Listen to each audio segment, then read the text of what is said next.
കേട്ടുകേൾവിയില്ലാത്ത തരത്തിലുള്ള വിദ്യാഭ്യാസ കച്ചവടമാണ് കേരളത്തിൽ നടന്നുകൊണ്ടിരിക്കുന്നത്. ചോദ്യപേപ്പറുകൾ ഒന്നടങ്കം തന്നെ ഒരു സ്വകാര്യ ട്യൂഷൻ മാഫിയകളുടെ കൈകളിലേക്ക് എത്തിപ്പെടുന്നു.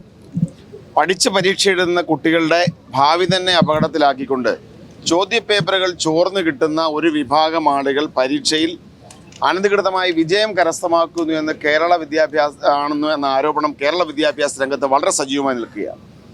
കേരളത്തിൽ പരിശോധിച്ചു കഴിഞ്ഞാൽ സമീപകാലത്ത് ഏറ്റവും കൂടുതൽ ജനങ്ങളിൽ നിന്ന് പണം പിഴിയുന്ന, പണം നേടിയെടുക്കുന്ന ഒരു ബിസിനസ്സായി സ്വകാര്യ ട്യൂഷൻ മാഫിയ മാറിയിരിക്കുകയാണ്. എല്ലാ സ്ഥലങ്ങളിലും ഇത്തരം സെൻ്ററുകൾ കൂണുപോലെ മുളച്ചു പോകുന്നു. ഒരു പരീക്ഷാ പേപ്പർ, ക്രിസ്മസ് പരീക്ഷയുടെ പരീക്ഷാ പേപ്പർ ചോർന്നു എന്നതിനെ അത് നമുക്ക് യഥാർത്ഥ വസ്തുത കണക്കിലെടുക്കുമ്പോൾ അതിനും അപ്പുറത്താണ് കാര്യങ്ങൾ. കേരളത്തിൽ പൊതുപരീക്ഷകളുടെ പോലും ഏറ്റവും നിർണായകമായ കുട്ടികളുടെ ഭാവി തീരുമാനിക്കുന്ന ഈ പരീക്ഷാ ചോദ്യപേപ്പറുകൾ പോലും ഇവിടുത്തെ സ്വകാര്യ ട്യൂഷൻ മാഫിയെ തട്ടിയെടുക്കുന്നില്ല എന്ന് ആർക്കാണ് ഉറപ്പ് പറയാൻ സാധിക്കുന്നത്?